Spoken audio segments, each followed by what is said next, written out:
বোনাসের ব্যবস্থাও করা হয়েছে।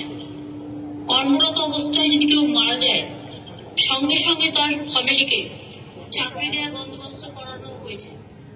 চাকরির বয়স 27 থেকে 35 করা হয়েছে এবং কোটা 10% এখনো পর্যন্ত আছে এবং অন্যান্য দাবিও সহানুভূতির সাথে বিবেচনা করা হবে। কারণ আপনারা বুঝতেই পারছেন যে কেন্দ্রের বঞ্চনা আমাদের কাছে একটা বড় তারা চাকরি দেয় না, উপরন্ত উল্টো পাল্টা বলে ইলেকশনের আগে এবং সব টাকা বন্ধ করে দিয়েছে। তা সত্ত্বেও আমরা সম্ভবত বোনাসের টাকাটাও 3 লাখ থেকে বাড়িয়ে 5 লাখ করেছি, যতটুকু আমার মনে পড়ছে। এছাড়াও আরো কিছু বিবেচনা আমার আছে। আমি চাই আপনারা ধীরে ধীরে প্রমোশন পান। যে যত ভালো কাজ করবে সে তত ভালো ভালো প্রমোশন পাবে। আমরা ভিলেজ পুলিশ নিয়োগ করেছিলাম এই কারণে, কোন ভিলেজে কে কি করছে, কোথাও কি গন্ডগোল করছে কিনা, কোথায় ভালো কাজ করা উচিত, কোথায় মানুষের ডিভান্সেস আছে, এগুলো আমাদের লোকাল পুলিশের আওতায় আনবার জন্য। এটাও ঠিক আমি মনে করি যে ওসিদেরও উচিত সিভিক ভলেন্টিয়ার্স, হোমগার্ড ভলেন্টিয়ার্স যারা আছে, সিভিক ভলেন্টিয়ার্স, তাদের সকলকে নিয়ে ভিলেজ পুলিশ তাদের নিয়ে একটু মাঝে মাঝে মিটিং করে তাদের কাউন্সিলিং করা উচিত। আমি এখনো বলেছি যে সিভিক ভলেন্টিয়ার্স এর মধ্যে থেকে কয়েকটি বেশ কিছু এবং হোমগার্ড থেকে যারা আর্মগার্ডে আছে তাদের কোনো কাজে লাগানো হয় না একমাত্র মার্চ পাস ছাড়া, তাদেরও আমি বলেছি যে থানায় থানায় কাজে লাগাতে। এগুলো আমরা অলরেডি ডিসিশন নিয়েছি।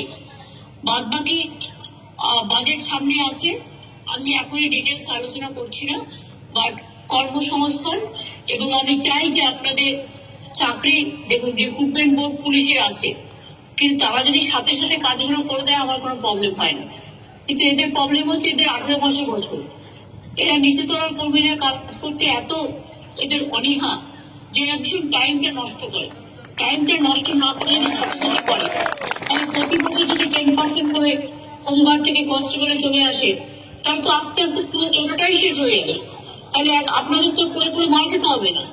সুতরাং আমি মনে করি রিক্রুটমেন্ট যখন আমরা করেছি তখন আপনাদের ভবিষ্যতের দায়িত্ব আমাদের, এটুকু বিশ্বাস রাখবেন, ভালো করে কাজ করবেন।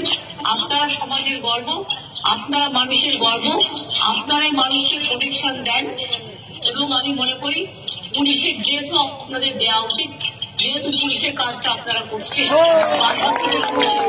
সুবিধা আছে, আমি সময় মতো সন্তোষের সাথে আলোচনা করে নেব, আমি বিজির সাথে আলোচনা করে নেব, সিপির সাথে আলোচনা করে নেব, হোম সেক্রেটারি চিফের সাথে আলোচনা করে নেব, যাতে আস্তে আস্তে অন্তত যদি আমি এখনো না পারি, আমি আগামী 6 মাসের মধ্যে একটু টাকা সঞ্চয় করে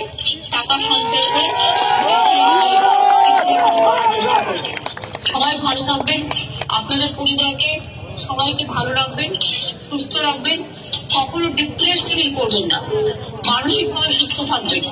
রাস্তায় যখন ডিউটি করবেন দেখবেন কোনো গাড়ি যেন আপনাকে মেরে চলে না যায়। আপনাদের এমন ভাবে থাকতে হবে সাইডে যাতে আপনাদের দিকে ওরা ভয় পায় এবং আপনাদের যেন কাউকে মেরে ফেলতে না পারে অ্যাক্সিডেন্ট করে। কারণ দুষ্ট লোকের অভাব নেই, আর অনেক লোক জাম করে ড্রাইভিং করে, ফলে তারা মানুষের জীবনটাকে দেখে না। কিন্তু আমি মনে করি আপনাদের জীবন, প্রতিটা জীবন আমাদের কাছে অমূল্যবান এবং মূল্যবানে ভীষণ মূল্যবান। সুতরাং আমি আপনাদের সাফল্য কামনা করি এবং আগামী 6 মাস 8 মাস বাদে আমি নিজেই আপনাদের সাথে একটা মিটিংয়ে মিলিত হব। এখন সব নানা রকম কাজের প্রেশার আছে, এগুলো হয়ে যাক, তারপর আমি আপনাদের সাথে বসবো। ভালো থাকবেন, সুস্থ থাকবেন, অনেক অনেক ধন্যবাদ।